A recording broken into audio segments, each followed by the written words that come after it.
नमस्कार दोस्तों, स्वागत है आप सभी लोगों का इंडियन फ्लाइंग के इस वक्त की नई अपडेट में। फ्रेंड्स, आज के इस वीडियो में आप सभी लोगों के साथ शेयर करने वाले हैं कि एयरलाइंस और ट्रैवल से कौन कौन सी बड़ी अपडेट निकलकर सामने आ रही है। पहली बड़ी खबर की जानकारी यहां पर मिनिस्ट्री ऑफ सिविल एविएशन से आ रही है। मिनिस्ट्री ऑफ सिविल एविएशन ने बीते का अपने ट्विटर हैंडल अकाउंट से ट्वीट करके इस बात की जानकारी दी है कि भारत में अब डोमेस्टिक फ़्लाइटें फिर दोबारा से ऑलमोस्ट फुल कैपेसिटी पर ऑपरेट होनी शुरू हो गई है। जी दोस्तों, यहाँ पर बीते कल भारत में टोटल 2175 फ़्लाइटें ऑपरेट हुई हैं और तकरीबन 2,95,000 पैसेंजर्स इन फ़्लाइटों से ट्रैवल किए हैं। आपको बताना चाहेंगे कि इससे पहले भारत सरकार की तरफ से ऐसी जानकारी शेयर की गई थी कि जब भारत में डोमेस्टिक फ़्लाइटें फुल कैपेसिटी पर ऑपरेट होनी शुरू हो जाएगी, उसके बाद इंटरनेशनल फ़्लाइटों को भी नॉर्मल बेसिस पर चालू कर दिया जाएगा। इस समय भारत सरकार ने इंटरनेशनल फ़्लाइटों को एयर बबल्स और वंदे भारत मिशन की उड़ानों के माध्यम से ऑपरेट किया हुआ है और आगे आने वाले समय में मार्च या अप्रैल महीने में इंटरनेशनल फ़्लाइटों को फुल कैपेसिटी पर चालू करने की प्लानिंग चल रही है। फ्रेंड्स, अगली खबर यहाँ पर यूक्रेन को लेकर जान लेते हैं। आपको बता दें कि यूक्रेन को लेकर एक बड़ा फैसला भारत सरकार ने लिया है। नए आदेश के अनुसार अब यूक्रेन में जो फ़्लाइटें ऑपरेट होंगी उनके ऊपर कोई भी लिमिट नहीं है, यानी कि यूक्रेन में जितनी फ़्लाइटें ऑपरेट हो सकती है, जितनी भी एयरलाइंस कंपनियां अपनी उड़ानों को ऑपरेट करना चाहती है, उन सभी फ़्लाइटों को, उन सभी उड़ानों को यहाँ पर मंजूरी मिल चुकी है। इसके ऊपर कोई भी लिमिट नहीं लगाई गई है। आपको बता दें कि भारत सरकार की तरफ से ये फैसला इसलिए लिया गया है क्योंकि इस समय यूक्रेन में बहुत सारे लोग फंसे हुए हैं जो कि भारत आना चाहते हैं। उन सभी लोगों को देखते हुए भारत सरकार ने यूक्रेन के साथ फ़्लाइटों को फुल कैपेसिटी पर ओपन करने का फैसला ले लिया है। उम्मीद है कि भारत सरकार के इस नए डिसीजन से यूक्रेन में फंसे हुए लोगों को इससे फ़ायदा मिलेगा। फ्रेंड्स, एक और खबर यहाँ पर यूएई जाने वाले लोगों को लेकर सामने आ रही है। जो लोग भी यूएई के लिए ट्रैवल करना चाहते हैं उन सभी लोगों के लिए काफ़ी अच्छी खबर सामने आ रही है क्योंकि अब भारत से जितनी भी फ़्लाइटें ऑपरेट हो रही है उनकी टिकट में काफ़ी ज़्यादा कमी देखी जा रही है। जी दोस्तों, इसको लेकर भारत के कई बड़े मीडिया चैनल्स की तरफ से खबर दी जा रही है कि यदि आप मुंबई एयरपोर्ट से या फिर दिल्ली एयरपोर्ट से, इन सभी एयरपोर्ट से यदि आप दुबई के लिए, यूएई के लिए यदि ट्रैवल करना चाहते हैं तो अब आपको काफ़ी सस्ती टिकट मिल रही है। आप मुंबई से दुबई की केवल 15,000 रुपये में अपनी टिकट की बुकिंग करके ट्रैवल कर सकते हैं। वहीं बात करें आज से 15 से 20 दिन पहले यही फ़्लाइट्स की टिकट जो है 25,000 से लेकर 30,000 रुपये में बिक रही थी। फ्रेंड्स, यहाँ पर दुबई ट्रैवल करने वाले लोगों के लिए भी काफ़ी अच्छी खबर सामने आ चुकी है क्योंकि अब आप काफ़ी सस्ते दामों पर दुबई के लिए ट्रैवल करके जा सकते हैं।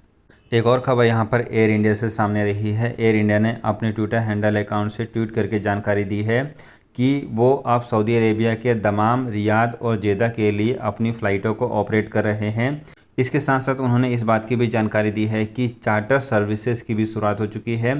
यानी कि फ्रेंड्स, यदि आप चार्टर फ़्लाइट्स की बुकिंग करना चाहते हैं तो आप एयर इंडिया एक्सप्रेस से अपनी टिकट की बुकिंग कर सकते हैं और इसके अलावा इन सभी लोकेशंस के लिए एडिशनल फ़्लाइटों की शुरुआत भी एयर इंडिया एक्सप्रेस की तरफ से कर दी गई है। आपको बताना चाहेंगे कि एयर इंडिया और एयर इंडिया एक्सप्रेस, ये दोनों एयरलाइंस कंपनियां जो हैं अब टाटा ग्रुप की कंपनी हो चुकी है और अब इनका मैनेजमेंट भी पूरी तरीके से टाटा ग्रुप के पास जा चुका है। फ्रेंड्स, अगली खबर यहाँ पर इंडोनेशिया को लेकर जान लेते हैं। बहुत सारे लोग इंडोनेशिया को लेकर सवाल पूछ रहे थे, तो फ्रेंड्स आपको बताना चाहेंगे कि यदि आप इंडोनेशिया अब घूमने के लिए जाना चाहते हैं तो अब यहाँ पर इंडोनेशिया की गवर्नमेंट के द्वारा नए नियम लागू कर दिए गए हैं। नए नियमों के तहत जो लोग भी फुली वैक्सीनेटेड हैं, अब उन सभी लोगों के लिए केवल 3 दिन का ही क्वारंटीन रखा गया है। इसके साथ साथ आपको ये बता दें कि इंडोनेशिया के कई सारे ऐसे आइलैंड हैं जिनको कि पूरी तरीके से टूरिस्ट लोगों के लिए ओपन कर दिया गया है और यदि आप उन सभी आइलैंड पर ट्रैवल करते हैं तो वहाँ पर आपका केवल कोरोना वायरस का जाँच किया जाएगा और इसके अलावा उन सभी आइलैंड पर आपका कोई भी क्वारंटीन नहीं किया जाएगा। जैसे कि अभी हाल फिलहाल में ही इंडोनेशिया की गवर्नमेंट ने बाली आइलैंड को सभी लोगों के लिए ओपन कर दिया है। जो लोग भी बाली के लिए ट्रैवल करना चाहते हैं वो सभी लोग ट्रैवल कर सकते हैं और बाली जाने के बाद आपका वहां पर क्वारंटीन नहीं किया जा रहा है, केवल आपका कोरोना वायरस का जांच वहां पर किया जाएगा। फ्रेंड्स, एक और बड़ी खबर यहाँ पर विस्तारा एयरलाइंस से सामने रही है। विस्तारा एयरलाइंस की एक फ़्लाइट जो कि दिल्ली से अमृतसर के लिए ऑपरेट हो रही थी। आपको बता दें कि इस विमान में कुछ टेक्निकल प्रॉब्लम आने के बाद इस फ्लाइट को फिर दोबारा से दिल्ली एयरपोर्ट पर इमरजेंसी लैंडिंग कराई गई।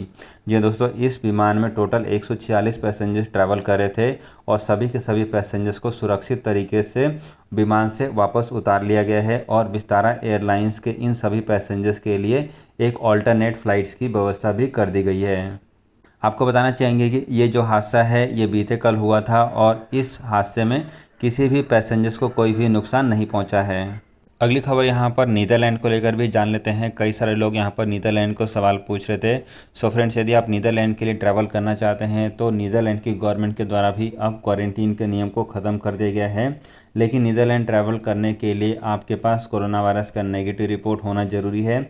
और यदि आपके पास कोरोना वायरस का नेगेटिव रिपोर्ट है और उसके बाद यदि आप नीदरलैंड में जाएंगे तो वहाँ पर जाने के बाद अब आपको सेल्फ क्वारंटीन नहीं करना पड़ेगा। आपको बता दें कि नीदरलैंड की गवर्नमेंट के द्वारा ये नया डिसीजन सभी हाई रिस्क वाले देशों के लिए लाया गया है और यहाँ पर नीदरलैंड की गवर्नमेंट ने भारत को भी हाई रिस्क की कैटेगरी में रखा हुआ है। यानी कि यदि आप भारत से नीदरलैंड के लिए ट्रैवल करके जाना चाहते हैं तो आपको सबसे पहले कोरोना वायरस का नेगेटिव रिपोर्ट कराना है और उसके बाद यदि आप नीदरलैंड ट्रैवल करके जाएंगे तो वहाँ पर अब आपको सेल्फ क्वारंटीन नहीं करना पड़ेगा। इसके साथ साथ एक और खबर यहाँ पर भारत में डोमेस्टिक उड़ानों को लेकर भी जान लेते हैं। तो फ्रेंड्स, यदि आप भारत के एक राज्य से दूसरे राज्य में यदि आप ट्रैवल करते हैं तो अब आपके लिए कोई भी ट्रैवल रिस्ट्रिक्शन नहीं है। ना ही आपको कोरोना वायरस का नेगेटिव रिपोर्ट साथ में लेकर ट्रैवल करना जरूरी है, ना ही आपको कहीं पर भी वैक्सीन प्रूफ सबमिट करना है। जी हाँ दोस्तों, यहाँ पर केंद्र सरकार की तरफ से सभी राज्यों को ये निर्देश दिए जा चुके हैं कि यदि कोई भी पैसेंजर्स इस समय ट्रैवल करना चाहता है तो उसके ऊपर से सभी रिस्ट्रिक्शन को हटा दिया जाए, जिसके बाद अब सभी पैसेंजर्स, यानी कि यदि आप एक राज्य से दूसरे राज्य में ट्रैवल करना चाहते हैं तो अब आप बिना रिस्ट्रिक्शन के आसानी से ट्रैवल कर सकते हैं। अगली खबर यहाँ पर उन सभी लोगों को लेकर जान लेते हैं जो लोग भी पोर्ट ब्लेयर के लिए ट्रैवल करना चाहते हैं। आपको बता दें कि रनवे के काम के चलते हुए अब पोर्ट ब्लेयर में सप्ताह में केवल 3 दिन ही फ्लाइटों को ऑपरेट किया जाएगा। जी हाँ दोस्तों, यहाँ पर पोर्ट ब्लेयर रनवे के अपग्रेडेशन और उसके रिपेयर एंड मेंटेनेंस का काम चल रहा है, जिसको देखते हुए वहाँ के सिविल एविएशन मंत्रालय ने ये फैसला लिया है कि अब पोर्ट ब्लेयर में सप्ताह में 4 दिन फ्लाइटों को बंद रखा जाएगा। और ये जो डिसीजन है ये 1 मार्च से लिया जाएगा। जी हाँ दोस्तों, 1 मार्च के बाद पोर्ट ब्लेयर में केवल जो है सप्ताह में 3 दिन फ्लाइटें ही ऑपरेट की जाएंगी।